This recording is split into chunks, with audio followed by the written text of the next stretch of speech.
It is time now to bring in our State House insiders. Antoine Seawright, our Democratic strategist. Dave Wilson, our Republican strategist. Guys, let's dive in now. The GOP having two debates for the governor's race already. The last one earlier this week on Tuesday. Dave, is anybody standing out from these two debates so far? Not really, not yet. I mean, it's been very interesting to see how the numbers have continued to float in that 20% range for the highest vote getters when it comes to the polling that's out there. So nobody's really broken out yet. There's been the hope that that would be happening, but the real push is now going to be on how much money people can raise and what they can do with it in these last few weeks of the campaign.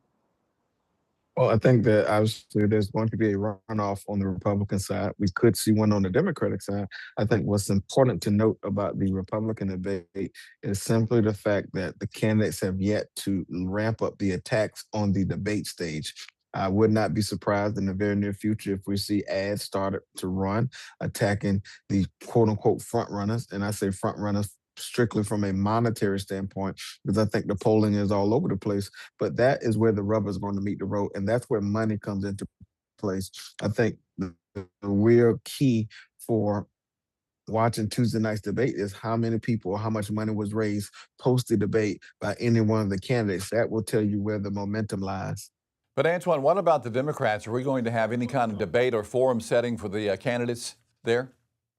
Look, I think there has to be an opportunity for the voters to get to know the Democratic candidates. I'm not sure what that platform is at this point, but I think it will be malpractice if there's not any type of form or debate that will happen on the Democratic side. That is our tradition to host those things and look for some sort of announcement in the near future by someone. I just don't know the details of that just yet.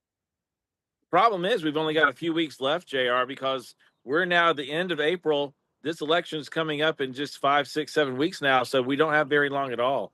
We're coming into the home stretch of the 2026 legislative session. They're set to end on May 14th. Of course, they're debating that $15 billion budget plan, an abortion ban, $400 million in tax cuts, and some significant DUI law reforms. But is there something else out there, guys, that lawmakers were expected to take up this year or could still take up this year before the gavel drops on May 14th? Antoine?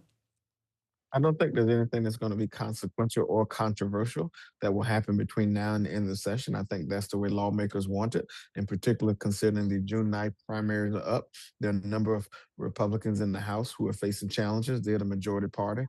So it's almost like let's play four corners and run the clock out, make no mistakes, or do not do anything that will warrant some sort of controversy on my primary.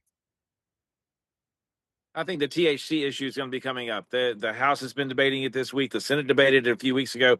Is there a compromise on this? Because what I keep hearing right here at the State House is it should be allowed to remain legal, but it shouldn't be available to minors. There's big issues that are coming up with that. JR, Antoine, I don't see that one ending anytime soon, and it's going to be a long nights of compromise to get them done. All right, Dave Wilson, Antoine Seawright, guys, as always, we want to thank you for your time here on this Thursday night. As always, we have more information for you on these stories and more on our website. That is WLTX.com. We're going to take a quick